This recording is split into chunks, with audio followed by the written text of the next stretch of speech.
আপনার পরিচয়টা কি? আমি মোহাম্মদ বাহাউদ্দিন, স্টেশন অফিসার, বরিশাল দক্ষিণ ফায়ার স্টেশন। আপনারা তো ভীমগঞ্জে এসেছেন, আমরা শুনেছি অগ্নিকাণ্ড ঘটনা ঘটেছে। কী পরিমাণ ক্ষয়ক্ষতি হয়েছে, কিভাবে আগুনের সূত্রপাত? আমরা আনুমানিক 2টা 44 সময় আগুনের সংবাদ পাই। তাৎক্ষণিক আমাদের বরিশাল দক্ষিণ ফায়ার স্টেশনের 2টি ইউনিট ঘটনাস্থলে পৌঁছি।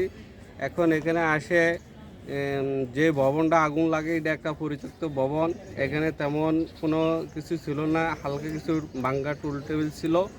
তো এখানে তেমন বড় ধরনের কোনো সমস্যা হয় না। ক্ষয়ক্ষতি এলো ক্ষয়ক্ষতি তেমন একটা বেশি না, যেহেতু পরিত্যক্ত একটা ভবন ছিল, হালকা আগুন ছিল। আগুনের সূত্রপাত আনুমানিক আমরা যেটা ধারণা করতে পারছি যে বৈদ্যুতিক শর্ট সার্কিট হতে পারে, যেহেতু কারেন্ট ছিল। Thank you.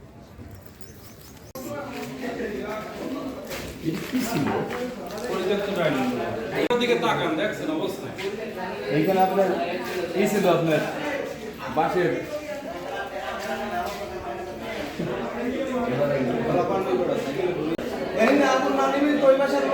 সকল ভবনে বিদ্যুৎ প্রত্যেকটা ভবনেই রয়েছে, এগুলো কি নিয়মিত চেক হচ্ছে?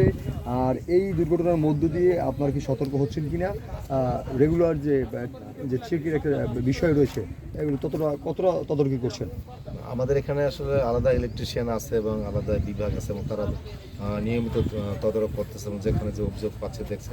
অভিযোগ ছাড়াও আমরা রুটিন চেক আমরা কিছুদিন পরই আমরা করি। তা সেই হিসাবে এই যে কয়েকদিন আগেও এইখানে বৈদ্যুতিক লাইনে সমস্যা হয়েছিল, আমরা চেক করে লাইনগুলো পরিবর্তন করে দিয়েছি। আর আজকে যে ঘটনাটা ঘটলো এটা আসলে আমরা এখনও কোনো ক্লু পাচ্ছি না আর কি, কারণ তদন্ত হলে পরে হয়তো আমরা একটা পাবো। তো আমরা আমাদের নিয়মিত চেকে আমি একটা স্পেশাল বক্তব্য